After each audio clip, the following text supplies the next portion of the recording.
Assalamualaikum warahmatullahi wabarakatuh. Bertemu lagi dengan saya Novita.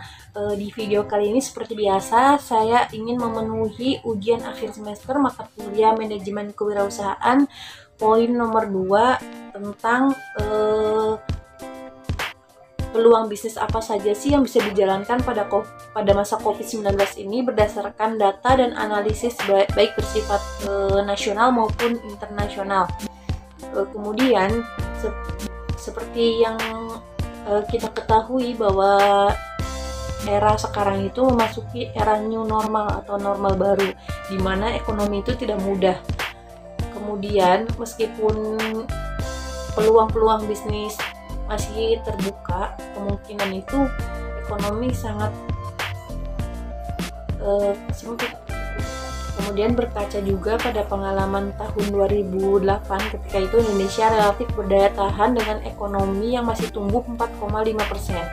Namun Amerika Serikat yang menjadi titik awal krisis berkontraksi hanya 2,5% saja. Pemerintah Amerika Serikat menggelontorkan stimulus ekonomi besar-besaran sebelum mulai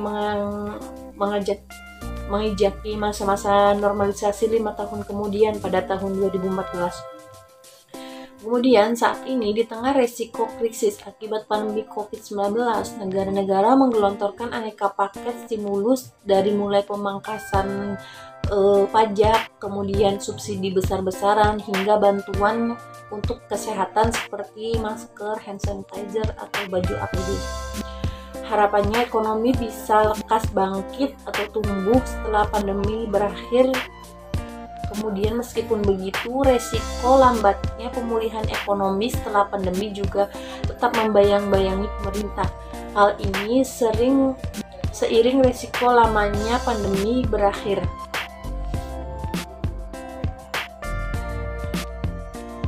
Kemudian, Organisasi Moneter Internasional atau IMF melihat risiko pertumbuhan ekonomi dunia minus 3% tahun ini bila pandemi berlarut-larut.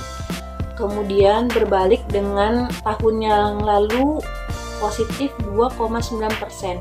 Pandemi yang bertahan hingga kuartal 3 bisa mengakibatkan kontraksi lebih besar dari 3% pada tahun 2020 dan pemulihannya yang lambat di tahun 2021 sebagai dampak dari kebangkrutan dan pengangguran.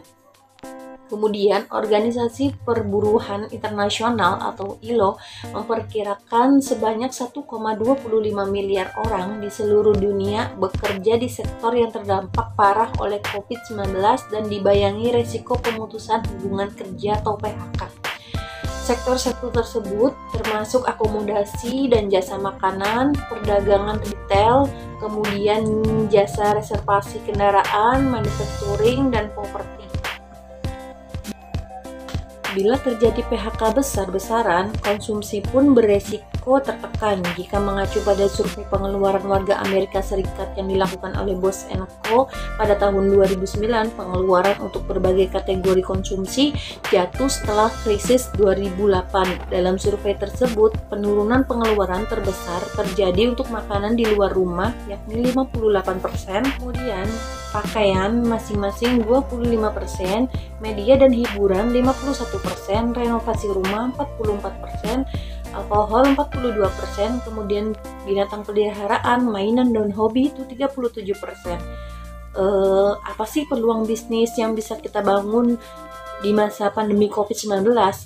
Tentunya kalian juga bisa membuka bisnis seperti kalian itu menjadi reseller atau online shop, di mana kalian itu bisa menjual peralatan yang berbau kesehatan seperti masker, hand sanitizer, kemudian dan lain sebagainya.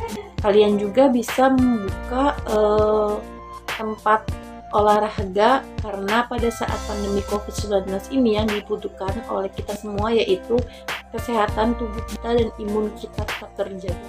Sekian dari saya tentang bagaimana membuka peluang bisnis dalam masa pandemi COVID-19 berdasarkan analisis global maupun nasional. Jika ada salah-salah kata, saya meminta maaf dan mohon maaf apabila ada kekurangan. Terima kasih. Wassalamualaikum warahmatullahi wabarakatuh.